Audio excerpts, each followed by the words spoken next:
ఎవరండి? ఏమండి మీ పేరండి? నా పేరు ఇంతకుముందు స్టీఫెన్ పాల్ అండి. నేను క్రైస్తవం నుంచి హిందూ ధర్మంలోకి వచ్చాను. ఒక 5 సంవత్సరాలు పాస్టర్ గారు కూడా చేశాను. నేను చేసేసి బైబిల్లో ఉన్నదంతా మనకు పనికొచ్చేది కాదు, భారతీయులకి పనికొచ్చేది కాదని చెప్పి నేను బైబిల్లో వచ్చేది భారతీయులేటండి, అది యూనివర్సల్ అండి. అవునా? అది యూనివర్సల్ గాడ్ అతను. ఏముంది సార్, ఇప్పుడు మన సాంప్రదాయాలకు విరుద్ధంగా ఉంది కదండి. మీకు కాదండి, మన సాంప్రదాయాలకు విరుద్ధంగా ఉంది కదా బైబిల్. మన భారతీయ సాంప్రదాయానికి దేనికి విరుద్ధం బైబిల్? కూతుళ్ళు కడుపు చేయటం, అమ్మ కడుపు చేయటం, అమ్మతో సెక్స్ చేయటం, చెల్లిని రేప్ చేయటం. కాదండి, అది బైబిల్లో అవన్నీ ఉన్నాయి కదండి. మన మన మన ధర్మానికి విరుద్ధం కదా మన భారతీయ ధర్మానికి. మీరు హిస్టరీ, అది హిస్టరీ అండి. ఆయన చెప్తారా అసలు పూర్తి హిస్టరీ ఎందుకు రాయించాలండి? మనకి పనికిరాదు కదా పూర్తి హిస్టరీ. అది హిస్టరీ మీకు మనకు తెలియకపోతే ఎలాగండి? కాదండి, అమ్మని ఇప్పుడు తండ్రి కూతుళ్ళని దిగిన హిస్టరీ మనకెందుకండి? తండ్రి కూతురు దిగిన హిస్టరీ మనకెందుకండి? పనికొచ్చి ఇప్పుడు మీ పిల్లలు ఉన్నారు సార్, మీ పిల్లలకి వాళ్ళ తండ్రి వచ్చి కూతుళ్ళని దింగాడు, లేకపోతే అన్న వచ్చి చెల్లెల్ని దింగాడు, ఈ హిస్టరీ చెప్తారా? అమ్మా నువ్వు చెల్లెలుగా అన్న ఆ బంధం, మీ ఇద్దరు బంధం గట్టిగా ఉండాలి, అమ్మా నాన్నని గౌరవించాలి అని చెప్తారా మీరు? మీకు అదే కనిపించిందా బైబిల్లో? అది ఉండకూడదు అంటున్నాను నేను. అసలు ఇప్పుడు పెంట ఉంది సార్, పెంట రోడ్డు మీద ఇంట్లో పెట్టుకుంటే కరెక్ట్ కాదు కదా అది. తప్పేంటో ఒప్పేంటో అన్ని రెండు ఉండాలి కదా. ఇప్పుడు తప్పు సార్, తప్పు. మరి దేవుడు కాదండి, మరి దేవుడు ఎక్కడైనా తప్పు అని రాపిచ్చాడా బైబిల్లో? ఇప్పుడు తండ్రి వచ్చి కూతుళ్ళని దెంగడం తప్పు అని రాపిచ్చాడా బైబిల్లో ఎక్కడైనా? మరి అదే రైట్ అని చెప్తాడు ఆ దేవుడు నీకు. మరి తప్పు రైట్ కానప్పుడు మౌనం అంగీకారం కదా, మౌనం అర్ధాంగీకారం కదా. మరి అర్ధాంగీకారంతో ఒప్పుకున్నట్టే కదా దాన్ని. ఇదిగో ఈయన ఇలా చేశాడు కాబట్టి ఇతను రైట్ అని చెప్పాడా నీకు? మరి తప్పని చెప్పాడా? తప్పని చెప్పాడా?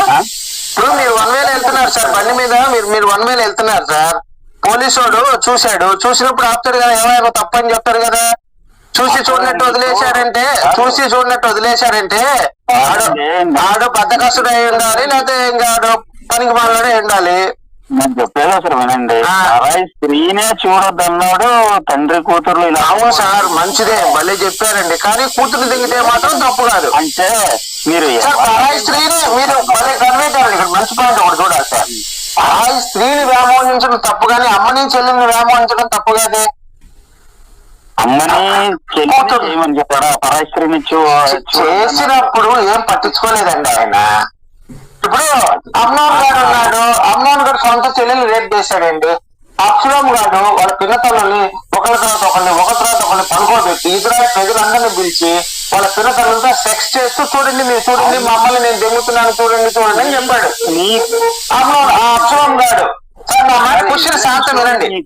కాదండి నా ప్రశ్న శాంతం వినండి. అబ్షలోము ఏం చేశాడంటే అండి, గుడారం వేశాడు. ఎక్కడ? మేడ పైన గుడారం వేసి వాళ్ళ అమ్మలందరినీ బట్టలిప్పి పడుకోబెట్టి ఇజ్రాయెల్ ప్రజలందరినీ పిలిచి అబ్షలోము గారు, ఎవరు? దావీదు పెద్ద కొడుకు అబ్షలోము గారు బట్టలు ఇచ్చి పడుకోబెట్టి అందరూ ఒకరి తర్వాత ఒకరు 10 మందిని దెంగాడు. ఇజ్రాయెల్ ప్రజలందరూ వచ్చి చూశారు, ఈరోజు బ్లూ ఫిల్మ్ చూశారు. మరి యెహోవా దేవుడు కనీసం ఒరే బాబు మీ పిల్లకాయలతో నువ్వు సెక్స్ చేస్తున్నా తప్పుడా అని చెప్పలేదు. First point. రెండో పాయింట్ వచ్చేసి అమ్నోను గారు సొంత చెల్లెలు రేప్ చేశాడు. మరి అక్కడ కూడా యెహోవా దేవుడు చెప్పలేదు. రోజు తన కూతురుతో సెక్స్ చేసినప్పుడు కూడా ఆయన కూడా చెప్పలేదు. మరి ఆయన పరాయి స్త్రీని మోహం చూడటప్పుడు బాగానే ఉంది. అరే మీరు పరాయి స్త్రీని చూడకండి, కానీ మీ అమ్మని మీ అక్కని చెల్లెని దిగండి ప్రోత్సహించినట్టు అవుతుంది కదా. అది నా ప్రశ్న. ఎక్కువ సమాధానం చెప్పండి. పచ్చిగా మాట్లాడుతున్నావు కదా. అయ్యో బైబిల్లో పచ్చిగానే ఉంది కదండి, బైబిల్లో పచ్చిగా ఉందండి. నేనన్న మాట కాదు, బైబిల్లో పచ్చిగా ఉంది కదా. అంటే ఇప్పుడు మన హిందుత్వంలోనికి మళ్ళీ రావాలనుకుంటున్నావు. మంచి ఎవరిని? నువ్వు మంచి మాటలు చెప్పించారు. అదే మడ్డు గుడిసిపోయావు, నేనేందుకు పని? నాకేం పని అయ్యా? నువ్వు నాశనం అయిపోతున్నావు, మడ్డు గుడిసిపోతున్నావు, నాకేం పని? ఎవరు వాడు చెప్పలు వాడు ఎలా పలుకుతుంది? నువ్వు నాశనం. ఇప్పుడు ఇదంతా కాదయ్యా, చల్లు పిసికించుకోవటం, నోట్లో అన్నం పెట్టి చేయడం బైబిల్ నుంచి వచనాలు చూపిస్తా. ఈ మీ భార్యకి కానీ మీ పిల్లలకి కానీ చదివించగలవా? మరి ఇక మన చిన్న ఛాలెంజ్ చేసుకుందాం. అది కాదు.